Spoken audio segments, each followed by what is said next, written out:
Hello, Has Reviews here, ready for today's review, and here we go. Spider-Man Across the Spider-Verse. I saw this 2 days ago at premiere here on the Central Coast. I had a good time. It was a pretty good theater, and yeah, overall, here we go. But first things first, what did I think of the previous film, Into the Spider-Verse, back in 2018? Well, I'm probably well, the review card will be on at the end of at the end of the video, but I loved Into the Spider-Verse. I thought it was amazing. It was fresh. I loved I loved everything about it. It just felt so different to most animated and comic book movies that were released that year. That whole around that time. I thought it was a fantastic movie. I loved the humor. I loved the voice acting. The animation was unbelievable. I thought everything, and at the time, considering this was the first animated Marvel movie to get a full-on release in theaters. And to be fair, we have seen a lot more recent films, animated stuff get released to theaters in terms of superhero films. But at the time, we really only had, well, that same year we had Teen Titans Go to the movies, but previously it was only just the Lego, some animated Batman movies being Mask of the Phantasm and the Lego Batman movie. So yeah, but But it, but that's what I thought of that. The nitpicks I had at first time were just very minor, but I, ever since then I've sort of fallen by the wayside. But here we go to Across the Spider-Verse, the sequel. Now this film, I've been waiting for a sequel for Into the Spider-Verse for a while, like many people have. At the time, it looked like it was mostly going to, though for a long time, it looked like it was going to be a spin-off film, which I was okay with. And they did that into that spin-off of Spider-Ham short, which to be fair I haven't seen yet, but I hear it's pretty good. But yeah, but now the sequel's out after getting originally delayed from 2022, and well, the reviews have been pretty good. 95% Rotten Tomatoes, getting a lot of praise, but well, I like it. I do. I don't think it's as good as the first film. Oh, right, I'm probably going to get a lot of criticism with my review, but to me, there is one major issue I have with this, but we'll get to that when we get to it, because you can clearly tell what I might be getting at with this to maybe justify why I feel it this way at this very moment. But what's the premise? Miles Morales is still we continue on with Miles Morales, who is adjusting to life as being the one and only Spider-Man, still keeping his secret identity from his family, while also juggling, being, just himself around his family too. However, things change when Gwen Stacy, aka Spider-Gwen, returns to his dimension, um, after the events and tells him that she is now part of a interdimensional Spider-Man society that is determined to correct things in the Spider-Verse. And while initially, after being told he not to come, Miles ends up joining, ends up sneaking into traveling into other dimensions, where he meets more spider people, along with seeing some of the people he met, the other Spider-Man he met in the first film, like Peter B. Parker and Penny Parker. However, his actions of traveling through the Spider-Verse, as well as his actions in the first film, attract the attention of the leader of the Spider Force, Miguel O'Hara. He voiced by Oscar Isaac, who you may remember in the post-credit scene of in at the end of Into the Spider-Verse. So yeah, Spot, he and Miguel, having experienced what actions can do by interfering with other dimensions, warns Miles to stay out of it and not and let life proceed, let events proceed as normal in the Spider Verse, and leave a mysterious threat that's into the fray called the Spot, who was created during the events at the end of the climax of Into the Spider Verse, and leave him to us. But Miles thinks he can actually do it, and let's go on to it. It, I may sound like I'm being a bit I'm explaining this plot very complicated, but for what it is, the story has flowed by pretty normal, I will admit. I'm just having trouble explaining it, to be honest. And well, let's begin off the first thing with this. This is technically a two-part film. This film actually ends on a cliffhanger, which, to be fair, I don't think many anime movies have done that with regards to ending on a blatant cliffhanger. And the cliffhanger ending actually did surprise me. I knew this was going to be a cliffhanger ending. The makers of this film have already said that, but I wasn't sure what the cliffhanger was going to be.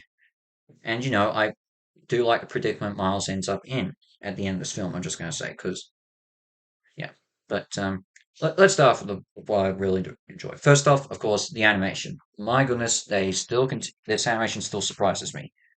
Even I mean, I've said before when I reviewed the Super Mario Bros. Movie that we haven't seen more anime movies like Spider Verse, in particular last year with DreamWorks The Bad Guys and Puss in Boots: The Last Wish. But in a way, this one has topped it even more.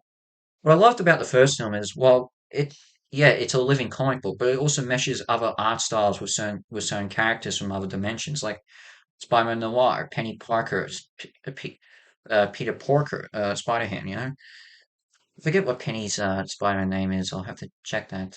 You know, they all looked so great and all that, and when interacting with this other dimension, it fits so well, and we see it even more for the Spider Society. It's just so incredible when you see all these different Spider-Man from different art styles, and it's just so incredible how they all fit in.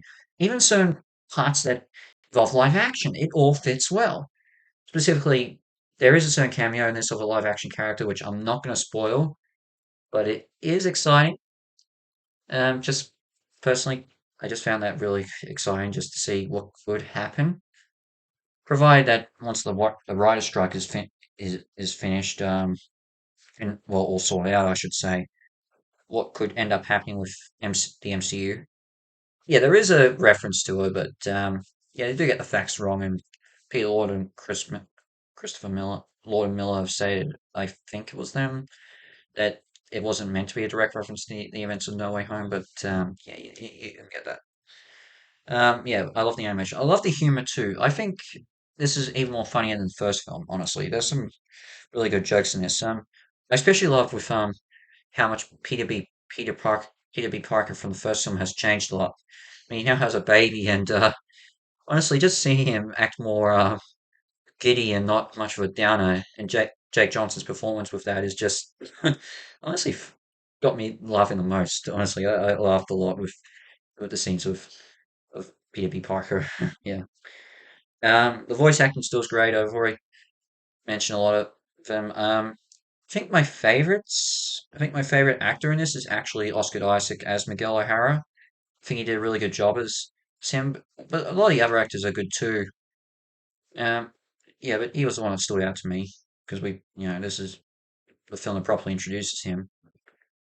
Um, as I say, I like the cliffhanger ending, but one thing that I should mention with this film, much as Miles is still technically the central character, I found this movie is actually more being focused on Gwen Stacy, Spider Gwen, and I like that. Gwen was my favorite character in the first film, and I like when films or stories that you have you there there's the main character, but they're not necessarily the main character of the plot. Like yeah, I love stories like that, and I really enjoy having Gwen be the main focus of the movie. And although I will admit her resolution, I probably did see coming. So I kind of thought it would have actually proceeded on to part two, but I guess in many ways it does set up what she's going to do to help Miles at the beginning of the next film. So yeah, there is that. But let's start with my main issues with it. I should get onto my main thing with this. Now, being a cliffhanger movie, there's a problem at times where because you know what's coming, the movie doesn't feel complete because you know there's a second part coming up that will um you know continue on from where the story ends. And whilst there are some films that end on cliffhangers, now there are now many times the cliffhanger movies that end on cliffhangers can justify it on themselves as their own movie. Like Empire Strikes Back, I think Dead Man's Chest. I'm pretty sure it's the second Pirates of the Caribbean movie, or Pirates of the Caribbean 2, or Infinity War in particular. Yeah, we know there's another movie to come, but the ending, it still felt like a complete movie. It felt like a complete story. With this, I'm not getting it. Um, and there's a lot of things I think match up to it. I think the third act kind of doesn't feel like a third act to a regular film. It just feels like a cliffhanger to a TV series, which yeah, can work in films, but I don't know if it worked fully here with me. Like I love the cliffhanger ending, but no, just in the I don't think I was kind of happy with how that third act. I was a bit disappointed with how the third act went. I just felt, I mean, there is a good action scene before we get to it, but it didn't really feel like a proper climax, climactic action, climactic fight scene to me. I mean, it was good, but I just didn't feel that way. I like. I personally would also want more from the Spot, the main villain of this, and yeah, the next film is going to be more focused on him. But to be honest, we get more of a. This film more focuses on. To be honest, the Spot kind of disappears after just before Mars gets summoned to the Spider Society after screwing over the event the events of a certain timeline. And yeah, this more focuses up the conflict between Miles and Miguel, which is still good, but I don't know. I wanted more from the Spot. You ever get his backstory, but I don't know. I want more from him personally in this film. But again, beyond the Spider-Verse probably will fix it up, but give me more with him. But I don't know. I just wanted more because his main thing.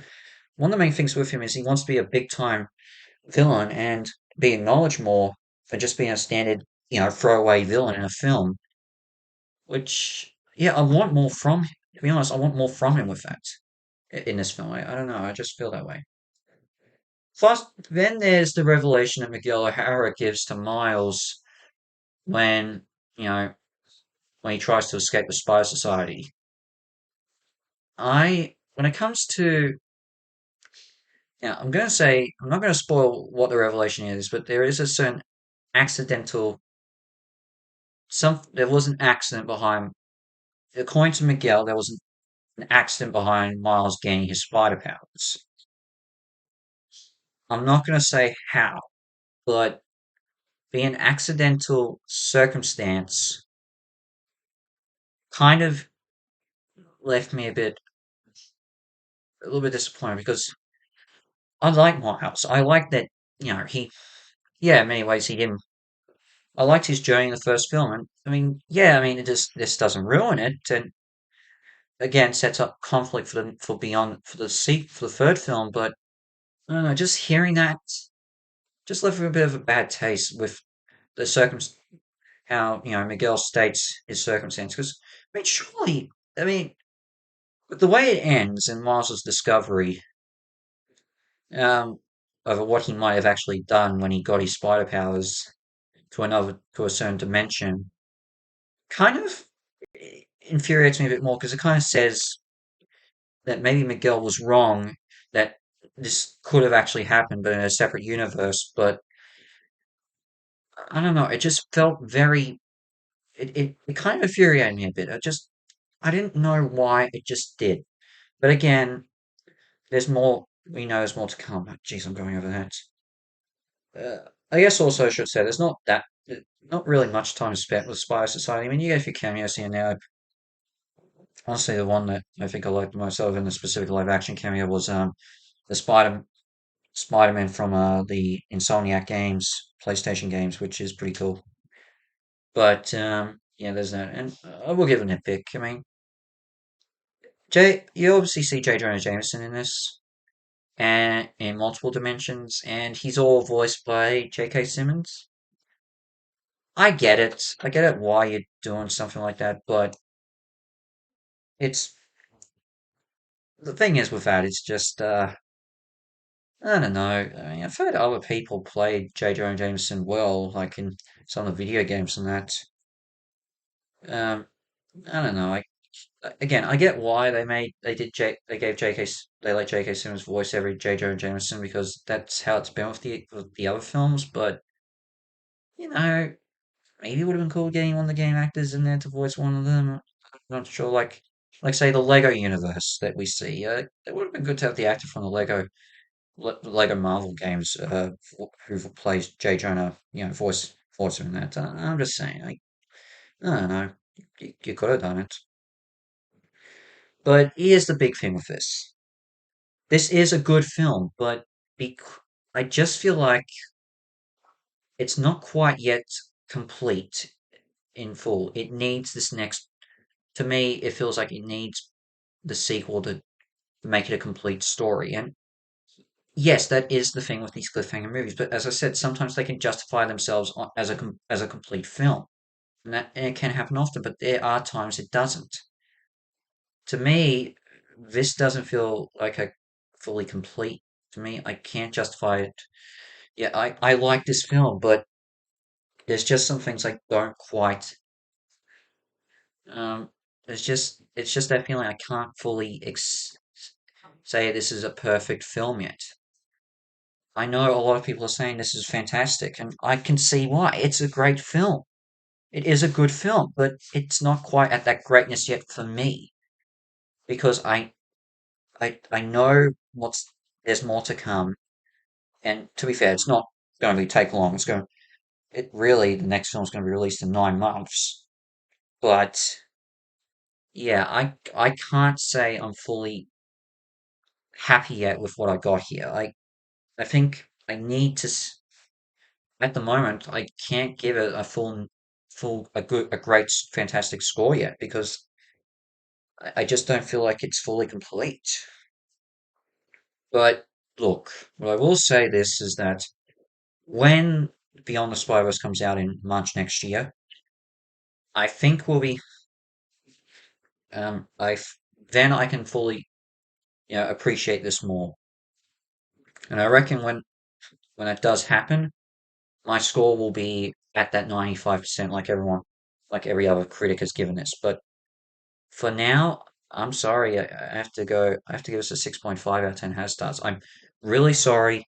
And as I said, when the font when Beyond the Spider-Verse comes out in March next year, this will probably change. So yeah, but as a placeholder for now, in fact, maybe even later on the year this might change as well. But yeah, for now, I have to give it this score. I just, I just not need that next part at the moment, or and more time for this to sit in. It's just I still, but here's the thing: still go see it. Still go see it. It's still a great movie to watch. But yeah, I would be interested to hear how many of you feel like are in my boat, where you feel like it's not, where you need that second part to fully enjoy it. The part you need the next film to fully enjoy this more, because I want to know if there are people like me who feel that way. Yeah. So yeah, that's my thought. So yeah, that's my review of this. Hopefully I don't get too many hate comments in this. Dislikes actually. But what's next? Well, I've got to go back to do a little video game video coming up. And then in 2 more weeks, I'm sticking with comic book films, but we're going to live action, and I'm switching to DC. Yeah, I think you all know what that is. Fact is, Nick, we're watching another movie in theaters in 2 weeks, and another movie in 4 weeks. So this month I've got 3 movies to see. I'm seeing 3 movies in theaters. Jeez. So one down, two to go. But in the meantime, this is House of Mass Reviews out, and I shall see you for my next video. Ciao!